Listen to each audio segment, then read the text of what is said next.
Bem-vindos a mais um episódio de E aí, professor? Oi, Walter. Bom dia. Como vai você? Estou bem, e você? Estou bem. Vamos começar com uma palavra de oração. Pai Celeste, obrigado por nos reunir mais uma vez. Eu peço que Tu abençoes nossa discussão e nos ajude com Teu Santo Espírito para que possamos discernir a verdade do erro. Em nome de Jesus, amém. Amém.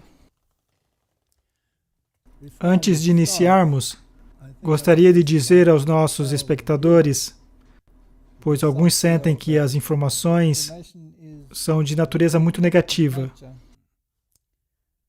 O próprio fato de haver tanta informação negativa nos diz onde estamos na corrente do tempo. E isso é uma boa notícia. A boa notícia é que essa bagunça logo acabará. E não devemos perder de vista a vitória final da justiça sobre a injustiça.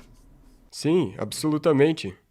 Nós também vamos fazer uma discussão sobre isso. Pois, afinal de contas, é isso que nos sustenta. Exatamente. Não somos sustentados por informações negativas. Isso é deprimente. Absolutamente. Mas se analisarmos à luz do cumprimento profético e virmos que a linha de chegada está logo à frente, isso deverá, na verdade, nos encorajar.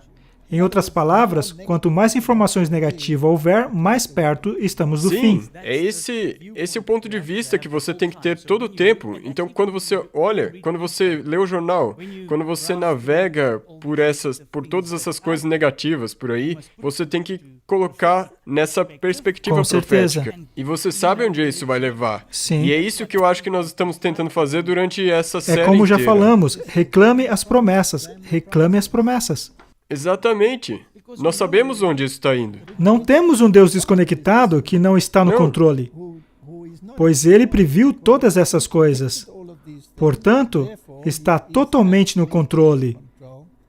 E é Ele quem decide quando vai soltar os ventos para que o sofrimento aumente ainda mais. O interessante é que Ele nunca é pego despreparado. Não. Então nada disso é uma surpresa para Ele. Nada.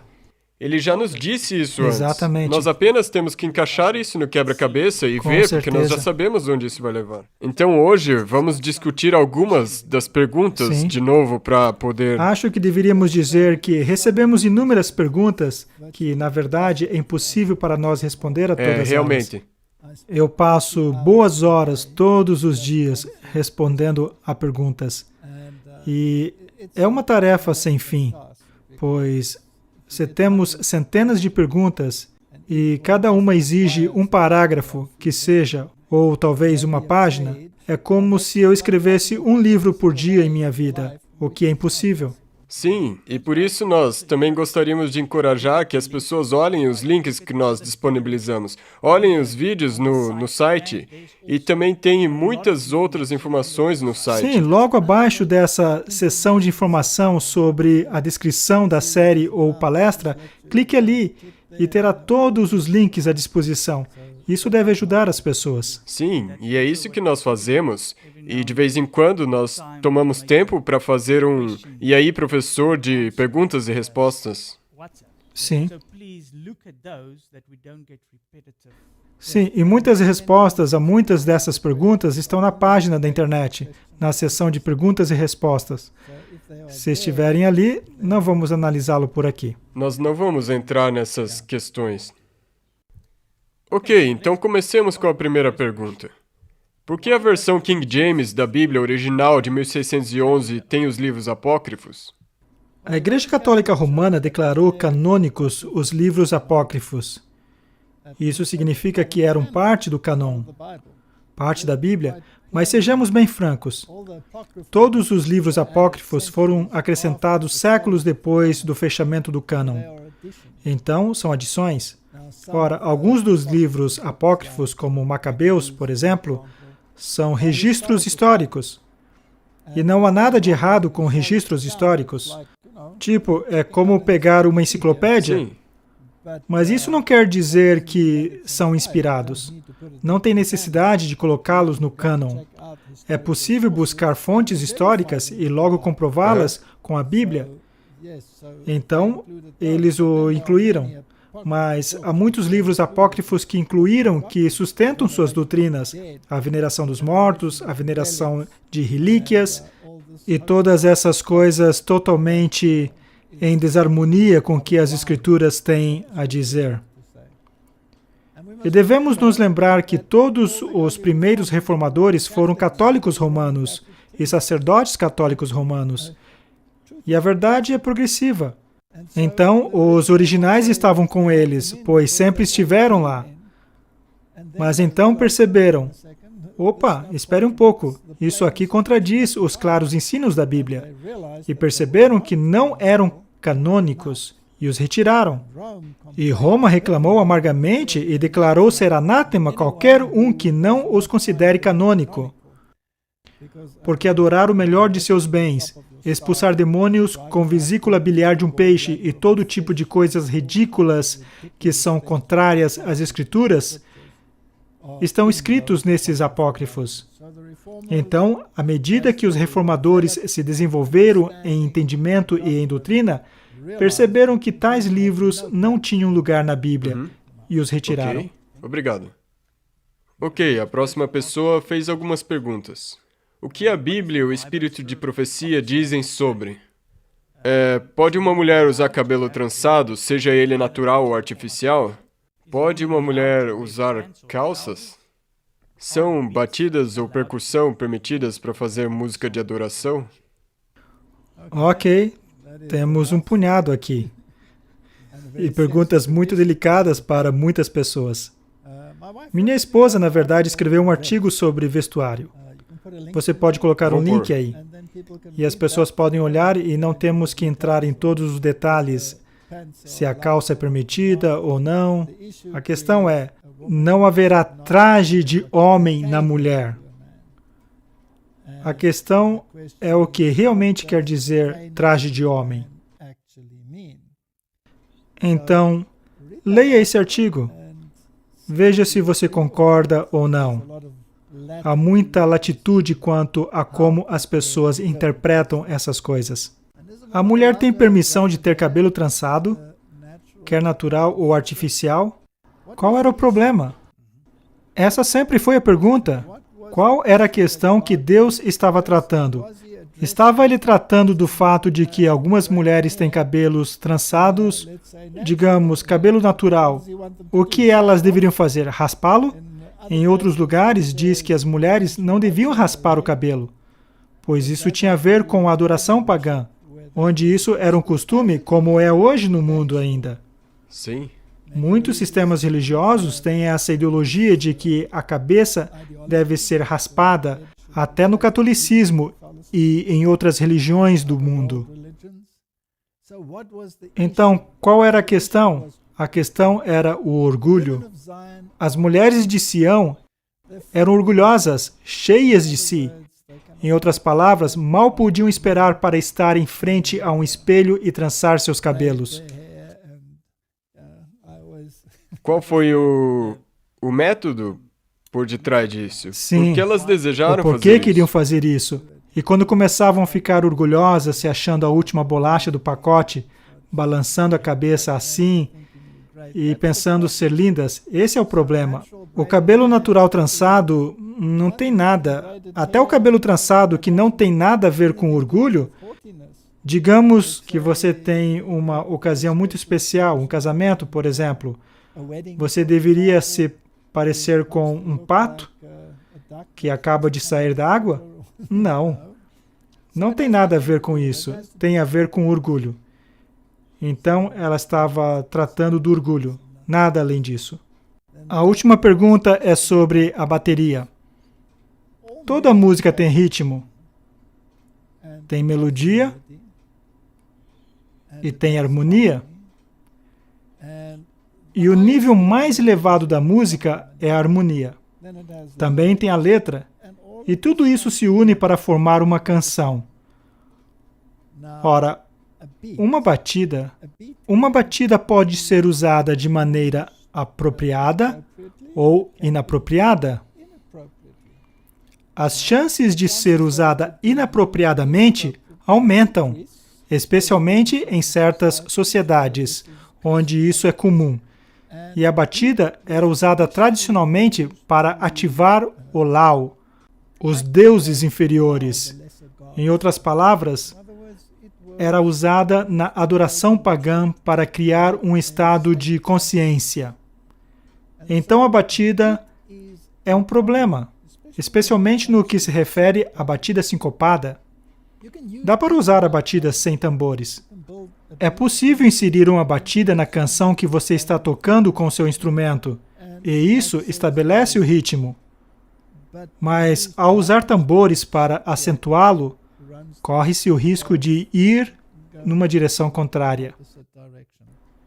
A pergunta é: como é a música celestial? Eu suponho que a música celestial seja calma, melodiosa, bem articulada, harmoniosa. Obviamente, se temos um coro celestial cantando junto, temos harmonia. Esses são os elementos da música, os quais deveríamos nos esforçar por ter e elevar em nossa adoração. Ok, obrigado. E se uma pessoa quiser ser batizada, mas não quiser se unir a uma igreja? Aceitaria Jesus a ele se ele não fosse membro da igreja? Seria apropriado se ele ou ela pedisse a um pastor que o batizasse, mas dissesse ao pastor que não gostaria de ser membro da igreja? Muito bem. Na verdade, a primeira parte da pergunta é o X da questão, não é?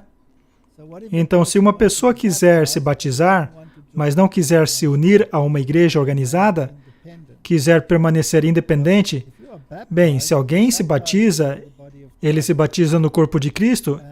E qual é o corpo de Cristo? E quem é o corpo de Cristo? É preciso seguir o critério bíblico? Depende da luz que você tem. Deus não leva em consideração o tempo de ignorância. Então, se alguém se deu conta que precisa se batizar, mas não entende as outras questões, Deus aceita isso como os seus melhores esforços. Se você recebe nova luz, às vezes é apropriado que você se batize de novo. Paulo rebatizou pessoas que haviam recebido o batismo de João, mas não entendiam as implicações da mensagem do Evangelho. Então foram batizados novamente com o entendimento de que Jesus era o Messias. Mas foram batizados em sua igreja organizada. Quando Paulo foi convertido no caminho para Damasco, para onde ele foi enviado? A igreja. Para a igreja. Jesus poderia ter lhe dado as instruções e as ordens de avanço ali mesmo, mas não as deu. E esse é o nosso exemplo. Ele o levou à igreja organizada. Então, quando alguém se batiza, também se batiza no corpo de Cristo, o que significa que aceita a igreja, a sua igreja. Ora, no tempo do fim, um dos critérios é aquele que guardam os mandamentos de Deus e tem o testemunho de Jesus, etc. Tem uma longa lista em Apocalipse acerca de como se parece a igreja no tempo do fim. E esse é o corpo no qual se deve batizar. Então, sim, ninguém pode se batizar sem ser batizado no corpo de Cristo. Portanto, é apropriado pedir a um pastor que o batize, mas sem ser um membro? Se ele entende as implicações, então não é uma questão apropriada a se fazer. E se ele pedir para ser batizado, então o pastor vai explicar a ele. O pastor deveria Sim, explicar-lhe o que significa ser batizado na morte e ressurreição de Cristo e ser batizado no corpo. Porque se vamos ao livro de Apocalipse, lá diz que o Espírito e a noiva dizem, vem, porque Deus não opera de maneira independente da sua igreja, seu corpo. Sim, esse também é um ponto interessante. Deus também não trabalha independentemente no céu. Ele Não. tem conselhos. Ele Ou tem um conselho. concílio, ele não é um tirano. Ele tem um concílio, e nós sabemos que houve concílio onde todos os representantes vieram e se reuniram. Sabemos disso pelo livro de Jó. Há anciãos nos céus. Então, há uma hierarquia, há concílio. Deus não é um tirano. Obrigado. Por favor, explique o nome Jesus. Esse é o nome do Messias ou é Yeshua? Bem, essa é uma outra batata quente. Temos que, mais uma vez, voltar às Escrituras. O Novo Testamento original, tanto pelas evidências internas quanto externas, foi escrito em grego. E o grego não foi uma tradução. Foi escrito em grego. Muitos dos nomes vinham de origem hebraica e alguns aramaica. E esses foram, então, traduzidos ou transliterados, se desejar, ao grego. Então, por exemplo, Pedro, seu nome era Cefas, que era aramaico, mas traduzido era Pedro, que significa pedra. Então, era lícito e correto pegar o nome Cefas e traduzi-lo ao grego e transformá-lo em Pedro. Obviamente que sim, porque foi o que fizeram. Ou tomemos o caso, encontramos o Messias, que é uma palavra hebraica, então a Bíblia dirá, traduzindo Christos. E depois usaram o nome Christos. Então, era lícito tomar uma palavra de conceito hebraico, Messias, e transformá-la no equivalente grego, Christos? A resposta é sim, porque foi o que fizeram, não é? O mesmo se aplica para o nome que usamos para Jesus. É Yeshua, no Antigo Testamento. Essa é a versão hebraica, mas a Bíblia em si usa a palavra Jesus. Agora, exatamente como isso era pronunciado é outra questão. Mas era lícito mudar de Yeshua para Jesus?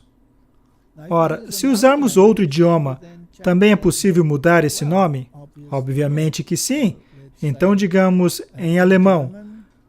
Se lermos o Evangelho de João, será lido Johannes. Também em africano seria Johannes. Mas em inglês é John e todos sabem que é exatamente a mesma pessoa. Uma é apenas a versão em inglês, enquanto a outra é em outra língua, não é? Então, por que não é essencial que eu use o nome Yeshua? É errado usar o nome Yeshua? Não, você só estaria usando a versão em hebraico. Mas se você não é hebreu, se for grego, poderia usar Jesus? A resposta é sim. Ora, se for inglês, pode usar Jesus? Sim. Então se torna inglês. Algumas pessoas dirão, mas originalmente não havia J. Tudo era Y.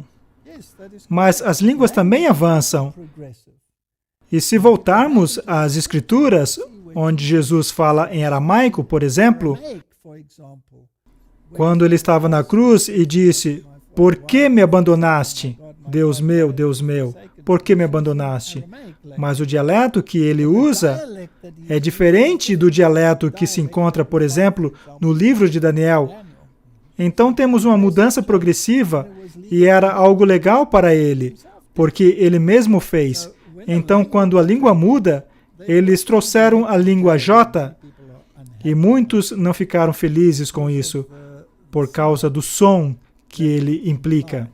Tudo era Y. E pela palavra, tínhamos que usar a pronúncia para essa palavra específica. Ou seja, se dissermos yes, seria com um I, não é? Teria um som de I, mas se dissermos Júnior, é um som de Ju, mas também era soletrado com um Y. Se você é um estrangeiro, dirá, com licença, por que ambos se soletram com um Y e um se pronuncia I e o outro J? Então, em inglês, para enfatizar a pronunciação J, eles introduziram a letra J. Ora, isso é mudar o nome? Eu estou mudando o nome? Não. Você está operando pelas regras do idioma. Então, eu sempre dou o exemplo de, se eu for a Polônia. Então meu nome seria Voltero. Mas não sou Voltero, sou Walter.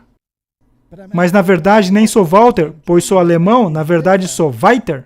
Então qual será o nome agora? Bem, se eu estiver na Polônia, sou um Voltero. Se estiver na Alemanha, sou Walter. Se eu estiver na Inglaterra ou qualquer outra terra que fala inglês, sou Walter. E devo viver com isso, pois é assim que a língua funciona. O mesmo se dá com a Bíblia. Eu acho que não tem absolutamente nada de errado de se referir a Jesus como Jesus. Assim como se eu falar em grego, eu me referia a ele como Jesus. E se fosse um hebraico, falaria com ele como Yeshua. Muito obrigado. Você poderia, por favor, nos ensinar como, por que e quem inventou essa teologia moderna do Apocalipse que você mencionou? Muitos de nossos irmãos aprendem essa versão futurista moderna em suas igrejas e estão certos de que essa é a verdade do Evangelho. Sim, é um fato muito estranho da história que as pessoas possam mudar seu entendimento, mesmo se estiver em um terreno sólido. Se estudarmos as Escrituras, não há dúvidas de que a profecia é apresentada de maneira histórica, continuamente. Pegue o livro de Daniel, Daniel 2, Daniel 7. Há uma progressão histórica contínua ao longo do tempo. Começamos com Babilônia, vamos para o Império Medo-Persa, Império Grego, Império Romano e o Império Romano Papal. Essa é a progressão ao longo do tempo. Se tomarmos o livro de Apocalipse, pegamos as 7 igrejas e aplica-se o mesmo padrão. Há uma progressão histórica ao longo do tempo. Se tomarmos o livro de Daniel e formos aos capítulos 8 e 9, temos essa bela profecia messiânica, onde também temos uma progressão histórica. Começamos desde a emissão do decreto para restaurar e reconstruir Jerusalém. Está em Daniel capítulo 9. Sim. Em seguida, vamos até ao Messias, o príncipe, e temos uma progressão histórica dos eventos que acontecerão.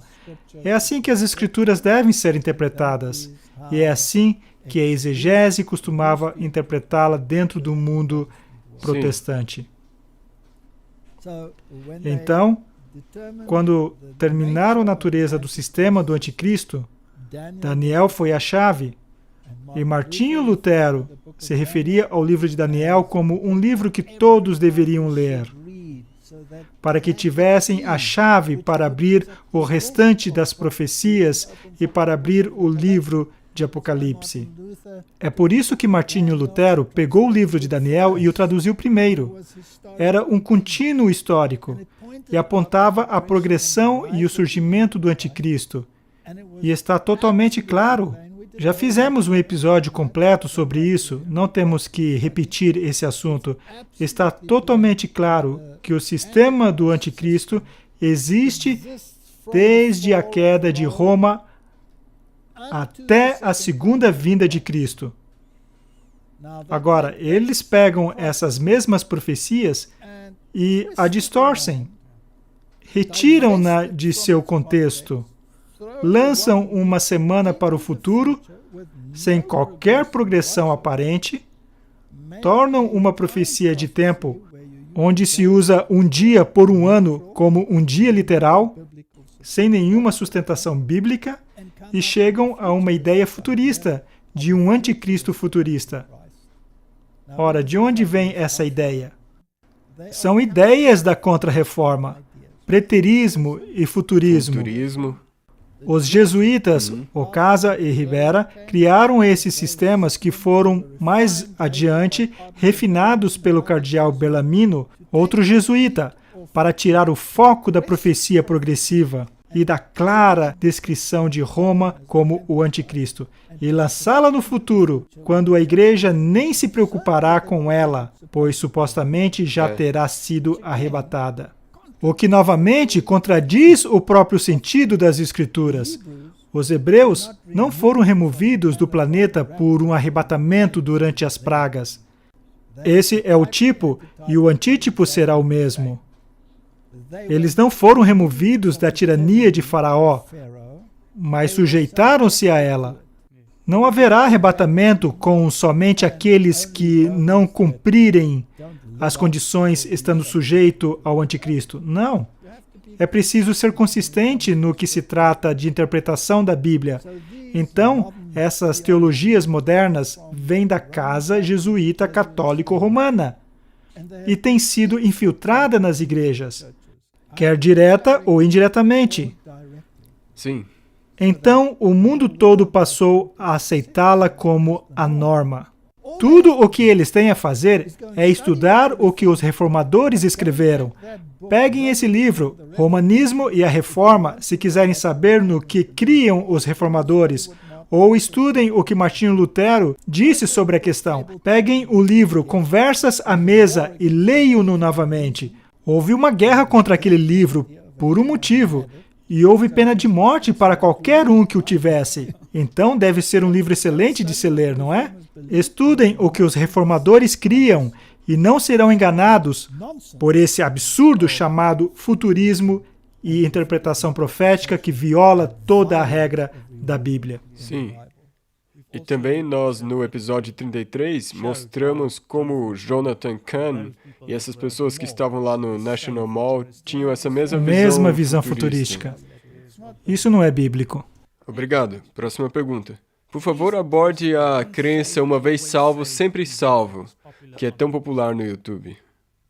Não existe tal coisa chamada uma vez salvo, salvo para sempre. Se pegar o livro de Ezequiel capítulo 33, ou qualquer um, verá que a Bíblia é muito clara. Desviando-se o justo da sua justiça e praticando iniquidade aos olhos do Senhor, nenhuma de suas antigas justiças será lembrada, e certamente morrerá, referindo-se à morte eterna. Se o ímpio se desviar de sua impiedade e fizer o que é justo, nenhuma de suas antigas impiedades será lembrada. Essas são as boas novas, porque se aplica a todos nós, pois todos pecamos e carecemos da glória de Deus. Ora, pode um justo se desviar da sua justiça? Com certeza. Claro que sim. E não é mais justo. Então, como sabermos onde nos posicionarmos sobre essa questão? Como somos salvos? Somos salvos pelo sangue do Cordeiro? Pela fé no sangue do Cordeiro? Sim. Aceitamos o sacrifício de Jesus Cristo como sua expiação. Essa é sua justificação. Qual é a evidência da justificação? Santificação. Sim. Você vai parar de fazer o que fazia antes. Exatamente, você para. Você vai parar. Se o justo se desviar da sua justiça, de todas as justiças que tiver feito, não se fará memória. Mas se o ímpio se desviar de sua impiedade e fizer o que é certo, de todas as transgressões que cometeu, não haverá lembrança contra ele. Então, fazer o certo é parte da equação. Não justifica você. O sangue de Cristo e o sacrifício expiatório é o que justifica. É uma justiça externa, imputada. Mas a santificação é uma justiça comunicada. Torna-se parte de sua natureza desejar fazer a vontade de Deus. Mas quando você decide fazer a vontade de Deus, você entra numa batalha. E essa batalha é contra o eu, esse velho homem que se recusa a morrer. Então, diariamente, quando se levantar pela manhã, você pega a Bíblia, a palavra de Deus, e espanca esse velho homem até a morte, recordando-lhe que ele não tem mais o direito de existir, porque você foi lavado e não quer mais, como diz Pedro, voltar como um porco ao lamaçal. Sim. E ficar cheio de lama, ou como um cão ao seu vômito. Não quer fazer isso. Então, não tem nada disso na Bíblia de uma vez salvo, salvo para sempre. Cada dia morro, diz Paulo. Trata-se de uma batalha constante e, finalmente, aquilo que é muito difícil se torna um hábito. E Deus leva você a situações onde você percebe quem e o que você realmente é. Então, pensar que você é a última bolacha do pacote e que você está salvo perpetuamente não é nada senão presunção. Trata-se de uma caminhada diária com Cristo. Sim, porque se fosse uma vez salvo, sempre salvo, então Israel nunca teria que ouvir as palavras que Jesus disse a eles: a vossa casa vos ficará deserta. Exatamente, teriam estado perfeitos, sem problemas. Eu sei que é um caminho estreito, mas é o caminho da justiça. A minha lógica me diz que andar em harmonia com os mandamentos de Deus é lógico. E não somente amar a Deus, mas também amar e respeitar o próximo. E quando não estou em harmonia com a sua vontade, que é como um espelho, onde eu me olho e vejo, estou torto aqui e ali, preciso de um conserto aqui, tenho carregado defeitos ali, e vou consertando isso. Em algum momento específico, em que eu estiver travando grande batalha para fazer o que é certo, eu sou coberto pela justiça de Cristo. Quando faço do meu jeito, rejeito e me desvio do caminho certo. Então, não posso esperar ser coberto pela graça de Cristo. Obrigado. Eu só quero mencionar isso porque você antes mencionou o batismo. Algumas pessoas ligam isso com uma vez batizado, você agora está salvo. O batismo não é uma coisa mágica. O batismo é um reconhecimento público de uma decisão tomada por uma mente consciente. Você crê de todo o coração? Então pode ser batizado. Tem que crer de todo o coração e dar uma demonstração pública e reconhecimento de uma fé interior. É o que Deus requer de nós. E quando fizer isso, a batalha começa. Sim. E não termina. E não tem o fim, porque é aí que a caminhada também vai começar com Deus. Seu maior inimigo é você mesmo. E Deus nos permite ir a lugares difíceis para que seu velho eu possa ser revelado, até mesmo para você.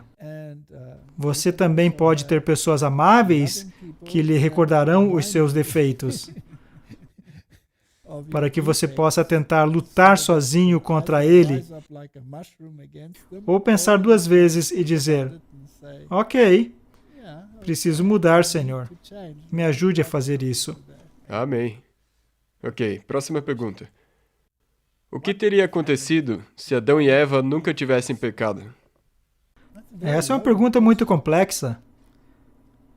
Tem uma teologia bastante profunda associada a essa pergunta. Então você deve explicar essa teologia profunda. A primeira pergunta que temos que fazer é: por que Adão e Eva foram criados? Para começo de conversa. Está bem? Houve um problema no céu quando Adão e Eva foram criados? Sim. Porque Deus alertou Adão e Eva de um inimigo. Certo? Havia um inimigo. Deve ter havido uma tremenda revolta no céu e uma guerra no céu. E o diabo e seus anjos foram lançados fora. Ok? Então, haviam dois lados nesse argumento. O diabo e seus anjos e Deus e seus anjos. Esses eram os dois lados. Ora, em qualquer disputa, quando se tem uma disputa dessa natureza, é preciso ter um judiciário independente para determinar quem está certo ou errado. Em termos humanos, se temos uma disputa com o nosso vizinho, nós o levamos ao tribunal, não é?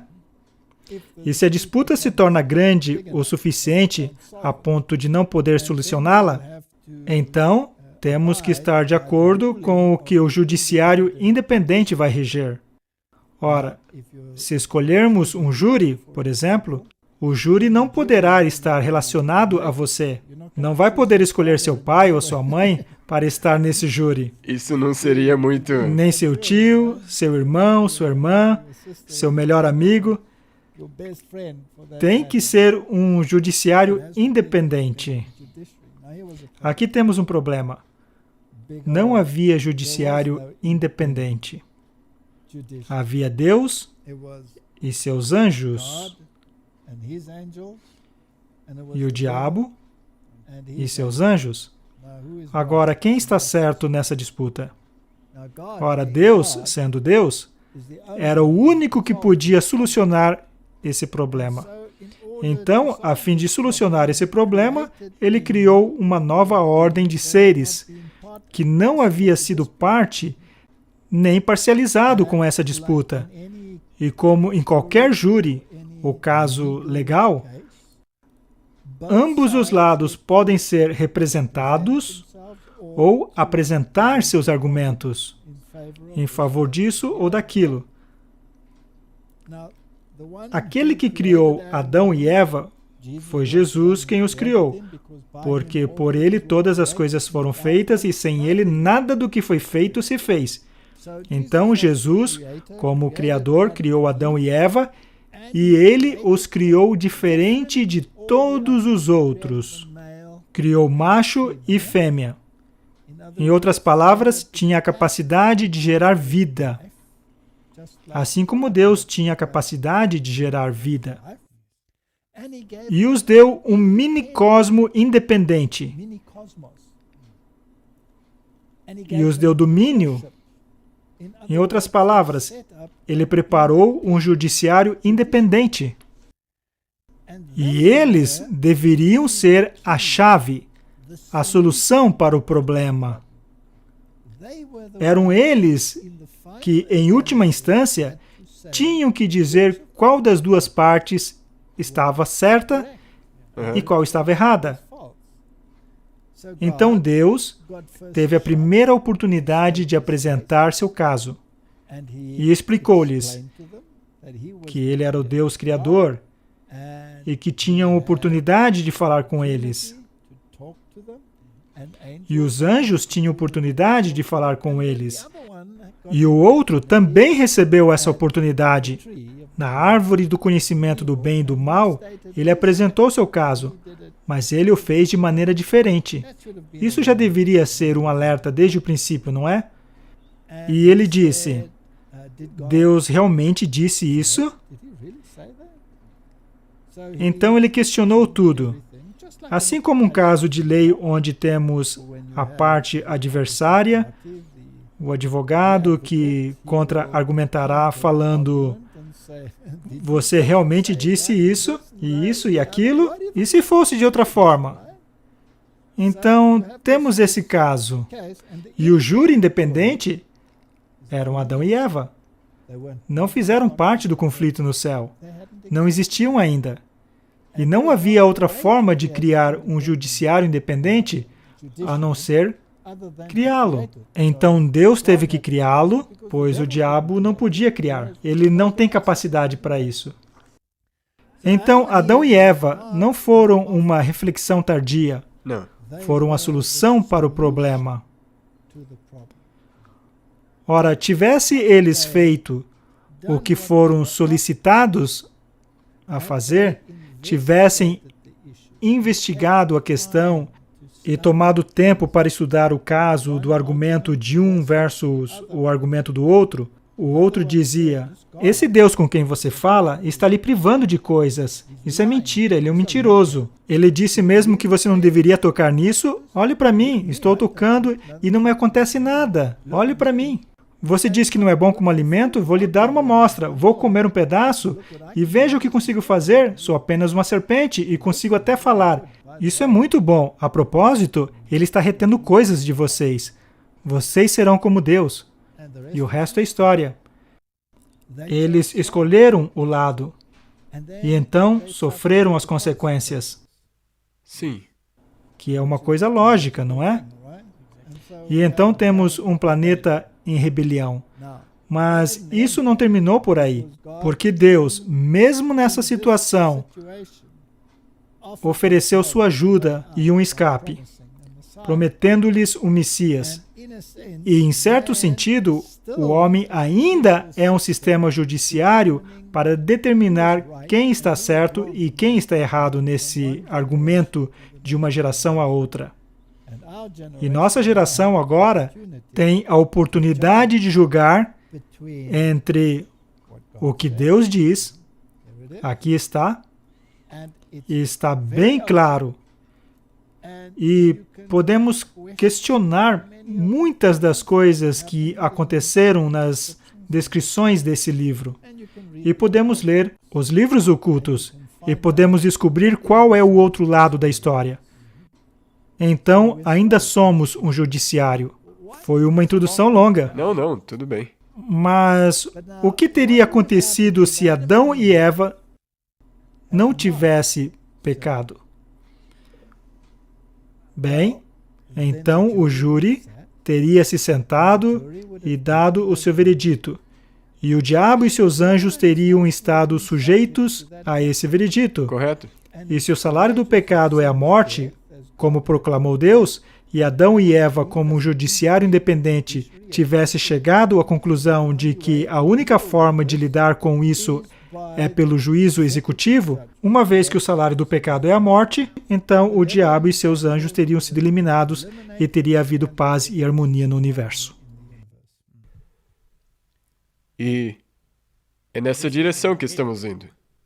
Bem, vai acontecer novamente. Sim, haverá essa decisão final novamente.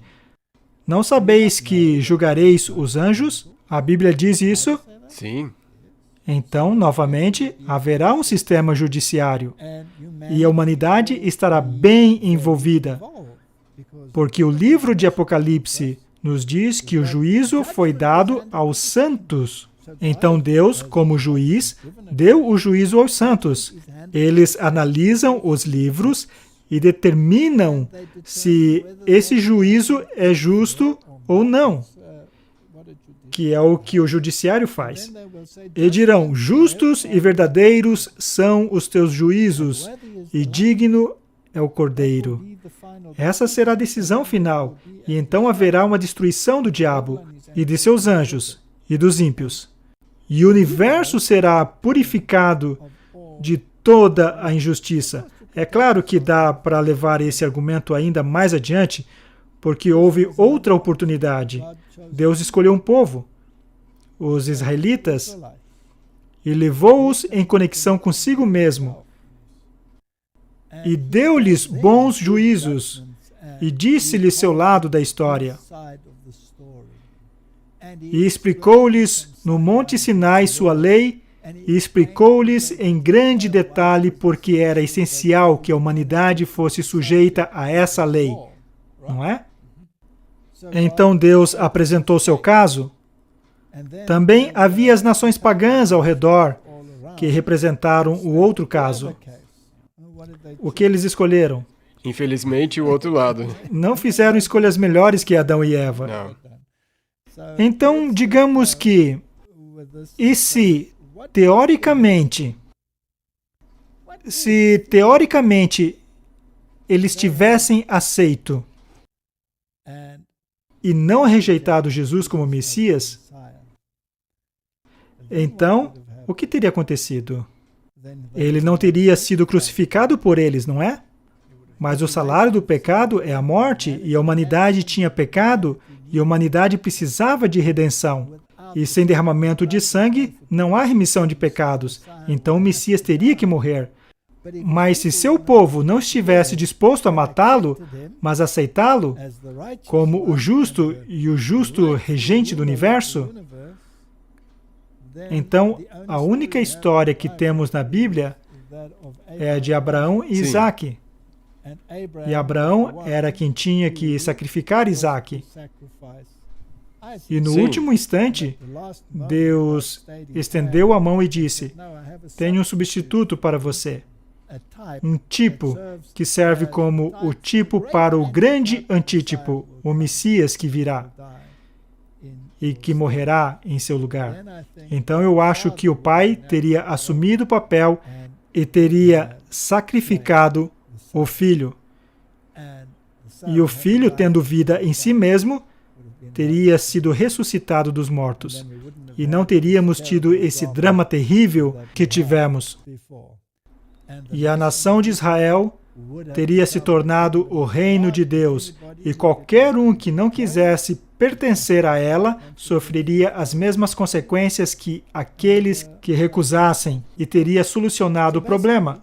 Basicamente, o que estou dizendo é que a humanidade é a solução ao problema do pecado. Ora, ela não consegue resolver o problema do pecado, somente Deus o pode. Mas ela atua como um judiciário independente quanto à justiça dos juízos de Deus. Sim, e o plano ainda não mudou. Porque Israel... O plano é o mesmo. Sim, Israel não viveu de acordo com o que eles deveriam. Então agora, 2000 anos depois, a história ainda não mudou. Nós ainda temos o Israel espiritual que tem que fazer todas essas coisas. E finalmente, quando Jesus voltar, então... Finalmente só haverá um remanescente de um remanescente. Exatamente. Esse finalmente se apegará ao plano e dirá: não, os juízos de Deus são justos e verdadeiros. Assim se darão as coisas. Muito obrigado. Qual é a diferença entre adventistas do sétimo dia e adventistas do sétimo dia da Reforma? As perguntas estão cada vez mais pesadas. Mas... São perguntas que você recebeu? Sim, essas são perguntas que eu recebo e... Ok, qual é a diferença entre adventistas e adventistas do sétimo dia da Reforma?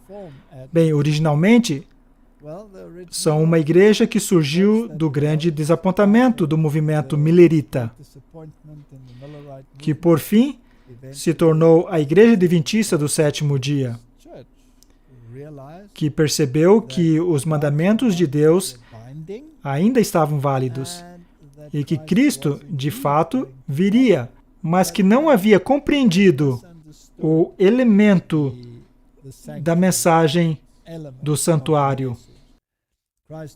Cristo não viria naquela época para restaurar a terra. Sim. Ele estava entrando na fase seguinte do ministério do santuário celestial. E quando essa fase se concluísse, ele voltaria. Esse é o movimento adventista do sétimo dia. Teve um início e continuará até o fim. Agora, como o Israel antigo, a nossa igreja é perfeita? Não? Não mexa a cabeça com tanta veemência. O que há com você? Você deveria defender e dizer sim? Bem, você mencionou antes que todos pecaram e carecem da glória de Deus. Ok. Então, não são perfeitos. Não somos perfeitos. Não. Na verdade, se a gente... Não entremos nesse ponto. Alguns de nós somos menos perfeitos que os outros, mas alguns fazem um esforço tremendo para serem menos perfeitos que os outros. Está bem. Essa igreja tem seus altos e baixos. Tem trigo e tem o joio nela. E o trigo e joio permanecerão até quando? Até o fim? Ok. As decisões que ela toma são sempre de mais elevado padrão? Não, infelizmente não. Não, as decisões nem sempre são as de mais elevado padrão. Será que alguém dentro de suas fileiras poderia se entristecer com as decisões dela? Com certeza. Ou alguns dos exemplos que são ditos? Sim, isso é parte da natureza humana, parte da natureza caída. O que acontece é que os adventistas da Reforma, especialmente na Alemanha, ficaram extremamente desanimados e tristes quando a igreja basicamente se rendeu ao poder do regime nazista ao permitir que os adventistas portassem armas. E alguns deles se separaram do corpo. Ora, o que fizeram é que proferiram sua preocupação com uma decisão e se separaram. Mas a Bíblia diz claramente que esse corpo com suas falhas e idiosincrasias, continuará até o fim. E então haverá uma sacudidura. Então, o que a Bíblia nos diz é que devemos fazer um agito em prol da justiça e reforma dentro do corpo, até a sacudidura, que é algo que Deus faz acontecer. Em minha opinião, é que mesmo que suas razões tenham sido perfeitamente legítimas, a separação não estava em harmonia com o que as Escrituras ensinam sobre a situação. Afinal de contas, as Escrituras dão uma indicação muito clara quanto à condição da igreja. É pobre, é cega, é miserável, está nua, precisa de colírio, e é melhor que compre ouro refinado no fogo. No fogo? Caso contrário, será vomitada da boca, não é? É. Não é uma descrição muito boa da igreja do tempo do fim. Então, não é difícil dizer, não quero fazer parte desse grupo.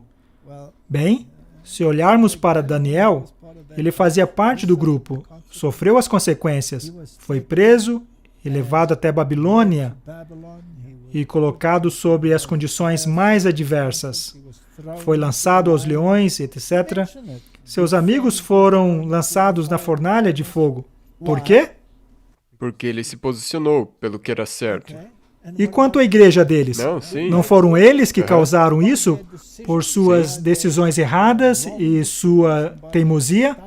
Sim. Não vai ser muito diferente conosco no fim. Paulo, porque ele foi preso em Jerusalém. Exatamente. A própria igreja dele. Sua própria igreja criou as circunstâncias que levaram ao seu fim. É. Mas ele não se separou. Não. Então esse corpo final vai chegar no reino e Deus é quem vai sacudi-lo. Não se sacuda a si mesmo antes do tempo. Tem outra pergunta que me vem à mente agora. A sacudidura. É uma pergunta que eu ouvi. Como você sabe que a sacudidura não vai acontecer fora da igreja? Mas dentro. Sacudidura significa sacudido para fora. Se alguém está sacudindo alguma coisa, na verdade, se tomarmos o exemplo que Deus usa, é a eira, Sim. tem uma sacudidura e tanta acontecendo na eira. Mas o que permanece na eira é o trigo. Sim. O que é levado é a palha. Em muitas ocasiões, quando um adventista da Reforma veio falar comigo, e há muita gente bondosa entre os adventistas da Reforma, mas eu lhes digo o tempo inteiro que devem fazer parte do corpo principal. Por que deveria eu sofrer sozinho nesse corpo? Unam-se a nós. Um deles uma vez me disse, mas o corpo fede. E eu disse, sim, mas consiga um pregador de roupas e coloque no nariz, porque essas são as circunstâncias que existirão até a volta de Jesus e até que essa sacudidura aconteça. E finalmente teremos um remanescente do remanescente que proclamará as 3 mensagens angélicas com poder e não em dissensão, como temos hoje em dia em muitos casos. Sim, e talvez você pode dizer algum encorajamento para... Sim, não perca a coragem. Permaneça no corpo. porque... Eu diria, coloque cola, permaneça no corpo até a sacudidura acontecer. Mesmo que pareça que esse barco está afundando. Sim, ele chegará até o reino. Há icebergs à frente, e vamos nos chocar contra eles. Teremos que lidar com as consequências, porque o capitão está direcionando o navio contra o iceberg. Amém. Ok.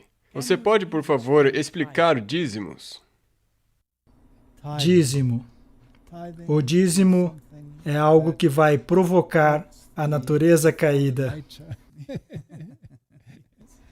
Nós acreditamos que tudo o que temos é pelo que nós fazemos, mas a Bíblia nos diz claramente que é Deus que nos capacita, até mesmo a obter riquezas, não é? E Deus estabeleceu um sistema por meio do qual Ele sustenta a sua igreja, e se chama dízimo. Ele pede de nós 1/10. Há pouquíssimos governos no mundo que pedem 1/10. Geralmente pedem consideravelmente mais que 1/10. Então trata-se de um sistema muito justo. E ele diz que o dízimo que trazemos é para os levitas. Em outras palavras, é para a sustentação da pregação da palavra de Deus. É para isso que existe o dízimo. Outras coisas devem ser feitas por meio de ofertas. Se quiser expandir sua infraestrutura, não deve vir do dízimo, mas de uma oferta de boa vontade. Há muitos exemplos disso na Bíblia, de ofertas de boa vontade para a reconstrução do templo, por exemplo. Mesmo o santuário era construído com ofertas e não com dízimos. Sim, e também o templo original. O dízimo está aí para sustentar a obra de Deus, e não é seu. É, na verdade, o dízimo de Deus. É um conceito que é incômodo para alguns, porque sentem que tudo é seu, e agora tem que dar algo. Precisamos mudar nossa mentalidade. Uma vez eu disse a um de meus filhos, eu lhe dei uma mesada e disse-lhe para dar um dízimo para o Senhor desse dinheiro. Eu queria lhe ensinar o princípio do dízimo, e foi algo muito difícil para ele. Então eu disse para um dos meus filhos um dia, eu tenho um presente para você. Você se comportou bem, muito bem. Aqui está um presente para você. E dei-lhe uma certa quantia de dinheiro. Logo, eu disse, a propósito, aqui vamos pegar um exemplo, digamos, $10. Eu disse, tenho um presente para você. Tenho $9 para você. Você tem $9, é seu. E eu disse, aqui eu tenho $1, dê esse aqui para seu irmão. E ele saiu correndo muito feliz. Deu aquele $1 para o seu irmão. E ele tinha $9. Eu deixei passar alguns momentos e disse-lhe, eu o chamei e lhe disse, você entregou aquele $1 para o seu... Não era dólar, foi em outro país, mas não importa, é apenas uma história. Você entregou aquele $1 para seu irmão? Ele disse, sim. Eu falei, teve alguma dificuldade em entregar-lhe esse $1? Ele disse, não. Eu falei, por que não teve nenhum problema em entregar esse $1 ao seu irmão? Ele disse, era somente $1. E eu disse, quanto você ganhou? Ele disse, eu ganhei 9. Então eu disse, você está muito feliz com os seus 9. E muito feliz que o seu irmão só ganhou $1, não é? Ele não ganhou 9. Ele disse, sim, achei até legal ter recebido 9 e ele somente 1. Eu disse, mas por que você lhe entregou $1? Ele disse, porque não era meu, era dele. Eu disse, ok, então você não teve dificuldades em lhe dar esse $1. É assim que você deve pensar a respeito do dízimo, não é seu. Deus lhe deu 9 e Ele está lhe pedindo apenas $1 para sustentar a sua causa. E você deveria dizer, uau, eu tenho 9 e o Senhor só quer 1. Com prazer, posso lhe dar algo mais. Afinal, eu tenho 9, tome mais 1. Essa deveria ser a nossa atitude. Mas nós queremos julgar e dizer, não sei se isso vai ser usado para a causa certa. Deixe isso com Deus. Porque se o dízimo for para os levitas, e há bons levitas, e há levitas como os filhos de Eli, e não cabe a mim dizer quem é quem. E eu estou sustentando a obra como um todo. Então trazei os dízimos à casa do tesouro. Essa é a minha opinião. Muito obrigado. Com isso, creio que podemos concluir esse episódio. Muito obrigado pelas explicações maravilhosas. Que Deus abençoe os telespectadores ao ponderar sobre essas informações. Sim, vamos orar. Pai Celeste, obrigado por nos dar mentes questionadoras. E eu sei, Senhor, que Tu queres que façamos perguntas. Caso contrário, não nos teria dado mentes capazes de raciocinar e questionar. E, afinal de contas, precisamos ter mentes capazes de raciocinar e questionar a fim de cumprirmos o papel que o Senhor nos deu. Obrigado pelas respostas que nos deste em Tua palavra, na qual nós, pelo estudo e por meio de uma mente que raciocina, podemos determinar se estamos ou não trilhando um bom caminho. Escolhei hoje, é o que nos dizes, e também nos dizes, vinde e arrazoemos.